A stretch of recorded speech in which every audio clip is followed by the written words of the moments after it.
Venezuela pensó que el Esequibo era suyo. Entonces EU capturó a su presidente. ¿Qué pasa cuando el país que lleva más de un siglo jurando que un territorio le pertenece termina viendo a su propio presidente capturado por la misma potencia que respalda a su rival? Eso es exactamente lo que acaba de ocurrir, y todavía nadie sabe dónde va a terminar. Durante generaciones, Venezuela repitió la misma frase como un juramento sagrado: el Esequibo es y será siempre venezolano. Generaciones enteras crecieron viendo ese territorio dibujado en los mapas escolares como parte innegociable de su país, incluso sin controlar un solo metro de él. Y durante años esa reclamación pareció más simbólica que real, una disputa congelada en el tiempo. Pero en cuestión de meses, todo lo que parecía inamovible se desmoronó de la forma más brutal posible. El hombre que durante más de una década sostuvo esa reclamación con el puño en alto ya no está en el poder, está detenido.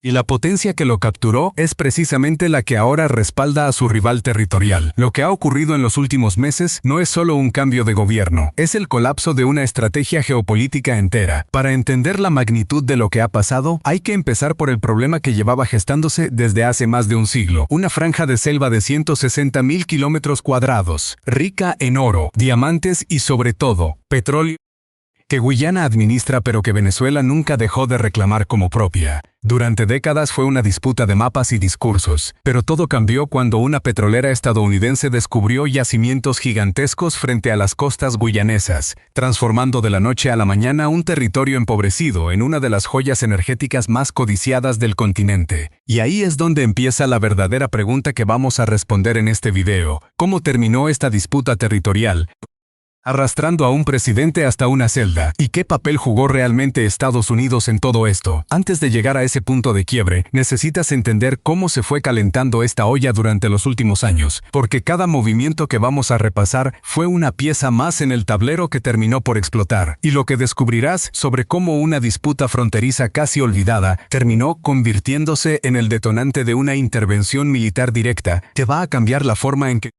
ves cualquier conflicto territorial menor que aparece en las noticias. El punto de inflexión llegó cuando Venezuela empezó a pasar de la retórica a los hechos sobre el terreno. Se desplegaron tropas cerca de la frontera, se construyó un puente militar hacia una isla en disputa, y el gobierno venezolano llegó a anunciar la creación de toda una estructura administrativa y militar para gobernar el Esequibo como si ya fuera territorio propio, con su propia zona de defensa integral y hasta un gobernador simbólico. Guyana respondió reforzando su presencia en la frontera y buscando respaldo internacional. Y ese respaldo llegó rápido: buques británicos, ejercicios militares conjuntos con Estados Unidos y una condena prácticamente unánime de la comunidad internacional hacia las maniobras venezolanas. Pero aquí está el primer giro que pocos vieron venir a tiempo.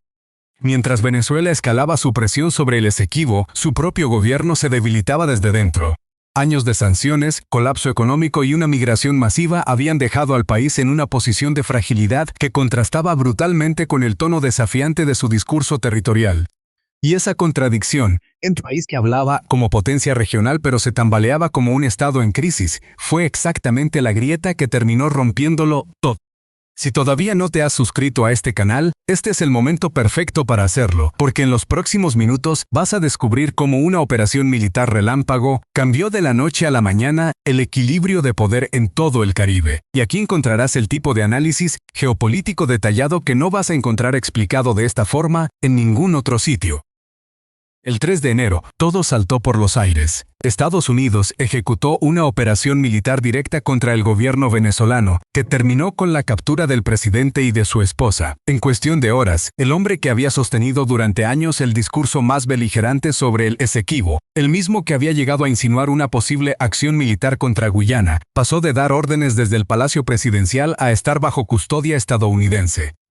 Y lo que vino después fue todavía más revelador de hacia dónde se estaba moviendo el tablero regional. Pero eso no es todo, porque el nuevo gobierno interino de Venezuela, encabezado por la presidenta encargada, no continuó con el mismo pulso de confrontación hacia Washington. Todo lo contrario.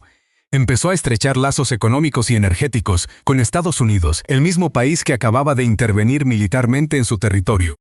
Y aquí es donde la historia se vuelve verdaderamente fascinante.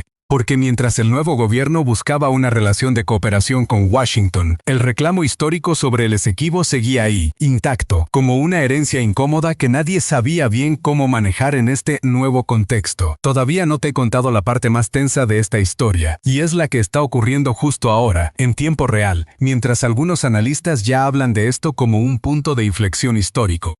La Corte Internacional de Justicia, el máximo tribunal de la ONU, celebró en mayo audiencias orales decisivas entre Venezuela y Guyana. Guyana pidió que se validara de una vez por todas el laudo de 1899 que le otorga la soberanía del territorio. Venezuela, por su parte, insistió en que la Corte ni siquiera tiene jurisdicción para resolver el caso y ha dejado clarísimo que no piensa acatar un fallo que le sea desfavorable. Ahora mismo, la sentencia está en fase de deliberación y se espera en los próximos meses. Y aquí está el giro que conecta todos los hilos de esta historia, con Estados Unidos ahora ejerciendo una influencia directa sobre el gobierno venezolano y con Washington respaldando abiertamente la posición de Guyana desde hace años. La balanza de poder detrás de este litigio ya no es la misma que hace apenas un año.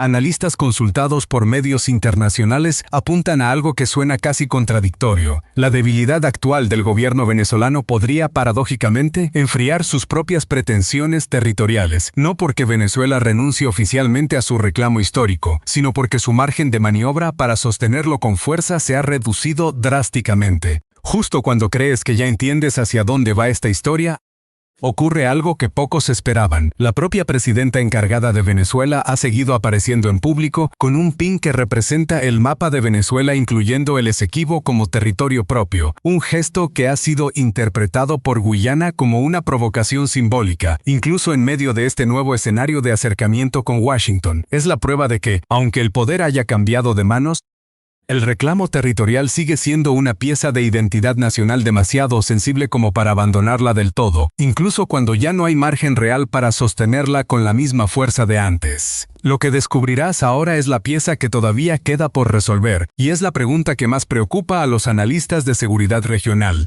¿Qué pasa si la Corte falla a favor de Guyana? Algo que la mayoría de expertos considera el escenario más probable dada la trayectoria histórica del tribunal. Un fallo así obligaría a Venezuela a decidir entre aceptar una derrota que golpea directamente su identidad nacional, o desafiar abiertamente a la Corte Internacional de Justicia mientras depende cada vez más de la buena relación con Washington. Es un dilema que ningún gobierno querría enfrentar, y mucho menos uno que acaba de sufrir la intervención militar más directa de su historia reciente.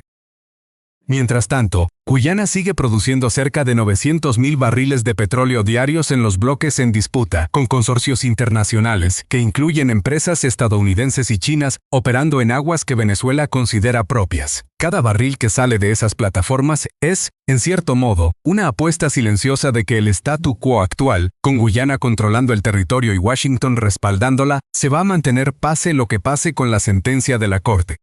Y esa es quizás la lección más importante de toda esta historia. En geopolítica, el control real sobre el terreno y los recursos casi siempre termina pesando más que la razón histórica o legal, por sólida que ésta parezca sobre el papel. Esto nos lleva de vuelta a la pregunta que planteábamos al inicio. Venezuela pasó de amenazar con anexionarse un territorio entero a ver a su propio presidente capturado por la misma potencia que respalda a su rival territorial.